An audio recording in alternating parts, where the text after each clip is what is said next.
काल रात्री साप आलं म्हणून कोण आलं मी बघायला गेलो मळ्यामध्ये त्यांचंच आहे कुठं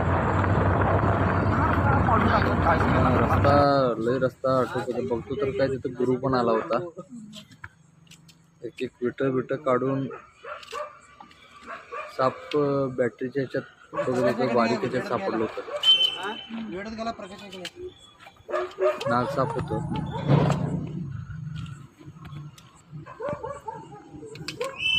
बघतो तर काय एक एक वीट काढाल तर घुऱ्या काढून मग सगळे साप धरला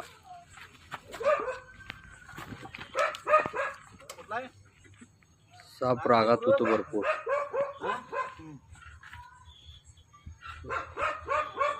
शांत होत नव्हतं बॅटरी कोण हलवू नका बॅटरी हलवू नका